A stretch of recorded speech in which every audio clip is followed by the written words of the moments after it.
Hello everyone and very warm welcome to the YouTube channel.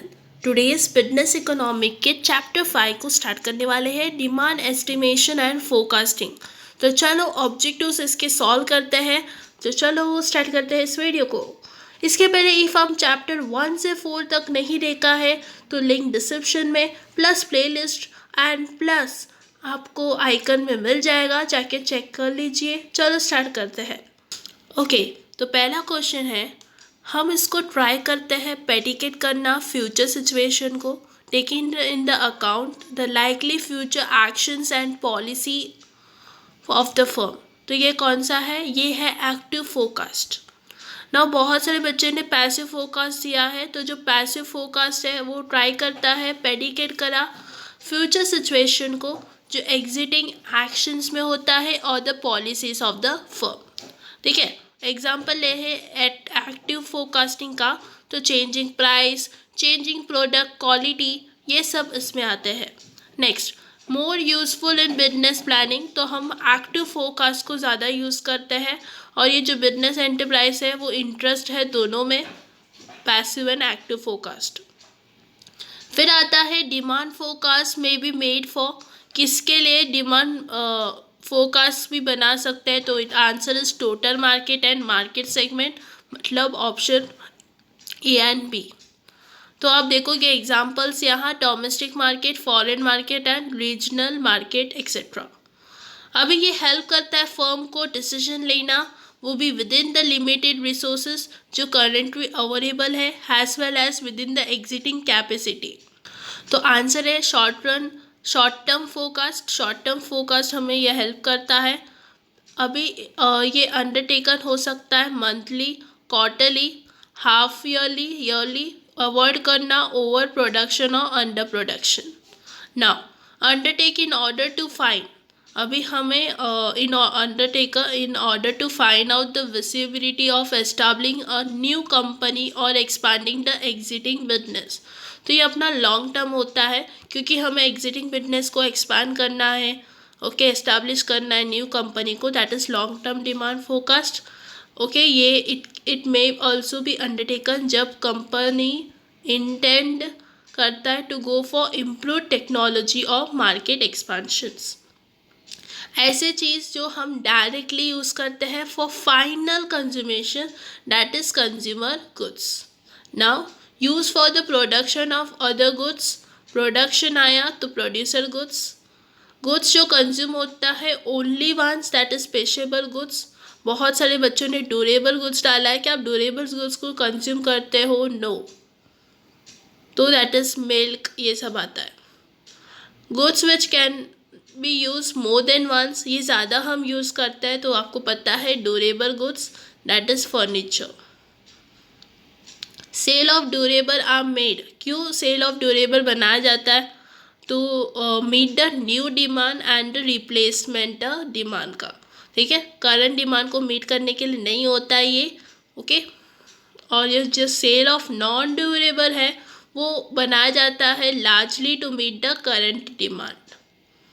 Now method जो suitable है for long term forecasting, that is statical method. ठीक है, survey method नहीं, statistical method है।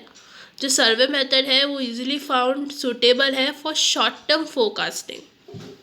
जो method based होता है ओपिनियन ऑफ एक्सपर्ट, जो फील होता है अबाउट द प्रोडक्ट। बहुत सारे बच्चे बता देंगे एक्सपर्ट है तो एक्सपर्ट ओपिनियन सर्वे है, करेक्ट है, यही आंसर है आपका। नेक्स्ट, एक्सपर्ट एक सेगमेंट है जहाँ sale managers, marketing managers, market concerns, retail wholesaler आते हैं। ये फोकस करता है undertakes a complete survey of all consumer whose demand है entered to focus under which method, कौन से मेथड में होता है? तो होता है कंप्लीट इन्यूमिनेशन मेथड में।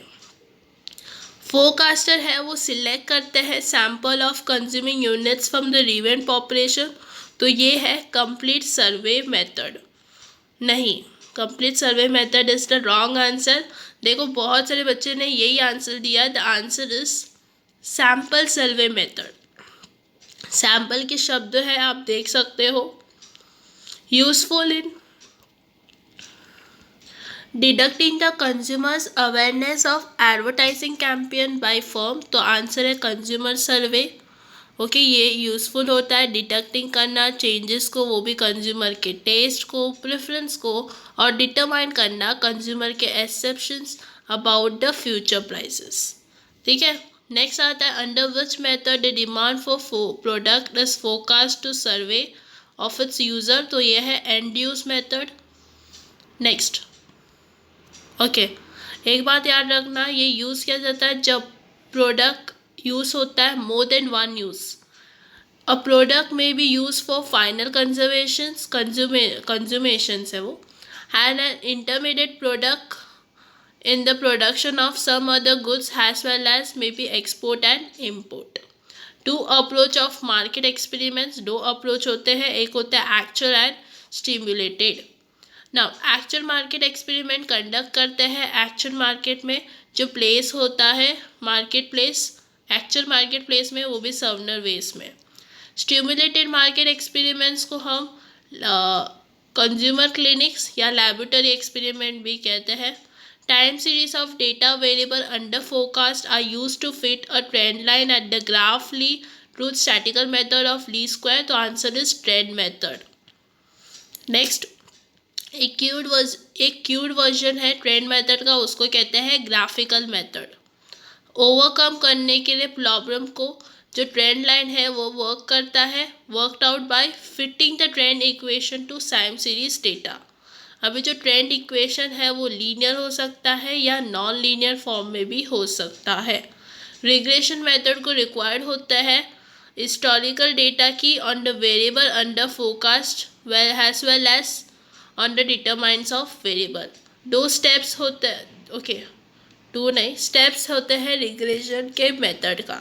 एक होता है identification of variable, collection of historical data, choice of demand function, estimation of function, derivations of forecast. ठीक है, फिर रिग्रेशन मेथड को रिक्वायर्ड होता है कौन सा डेटा, वो भी वेरिएबल में under forecast as well as on determine of इस variable, that is historical data. Two types of data, that is time series and cross selections data. What is time series data? ये एक observation है on a variable of given population over a time. जो time series data है वो एक any frequency है जो annual, हाफली, yearly, नहीं तो क्वार्टरली, मंथली हो सकता है। सो आज के लिए इतना ही, नेक्स्ट वीडियो में मिलते हैं। Thank you friends. ऐसे वीडियोस को पाने के लिए हमारे चैनल को सब्सक्राइब, लाइक एंड शेयर करना मत भूलिए। Thank you, have a good day.